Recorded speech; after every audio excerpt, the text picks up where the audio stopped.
zeige deinen Knechten deine Werke und deine Herrlichkeit ihren Kindern.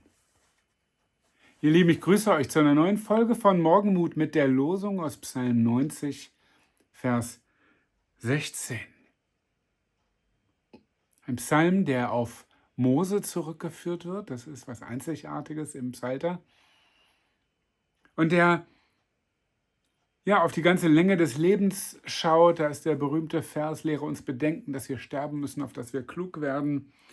Und da ist die Bitte, das Flehen zu Gott, dass er wieder sichtbar wirksam wird, aktiv wird. Kehre dich doch endlich wieder zu uns und sei deinen Knechten gnädig. Also da ist eine Leiterfahrung, eine Erfahrung von Gottes Ferne.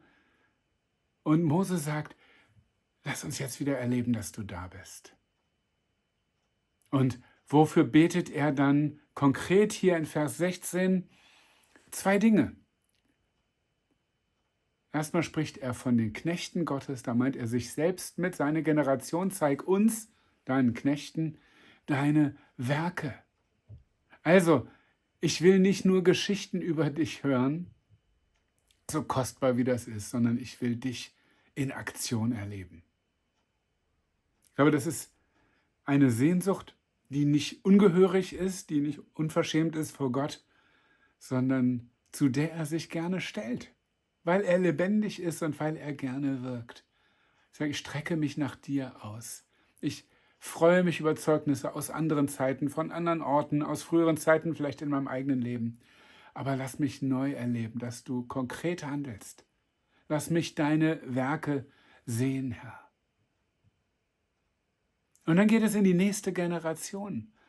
Zeige deinen Knechten deine Werke und deine Herrlichkeit ihren Kindern.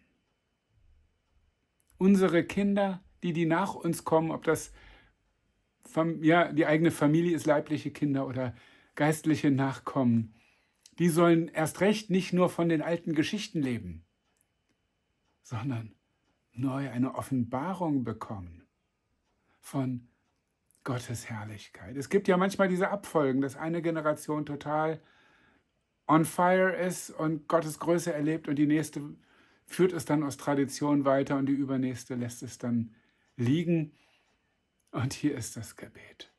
Lass die nächste Generation, lass unsere jungen Leute, lass unsere eigenen Kinder, die Kinder im Kindergottesdienst, lass unsere Pfadfinder deine Herrlichkeit sehen.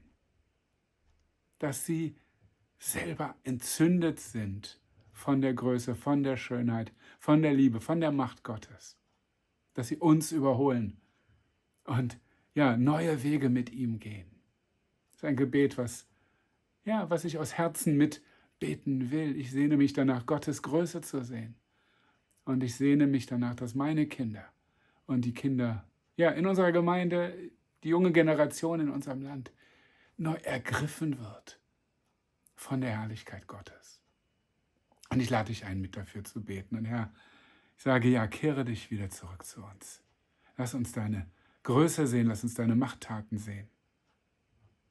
Und ich bete für die Generation, die nach uns kommt, dass sie erfasst werden von dir, von deiner Schönheit, von deiner Heiligkeit, dass sie deine Herrlichkeit erkennen. Komm in deiner Schönheit, komm in deiner Kraft. Wirke du Neues unter uns, Herr. Amen.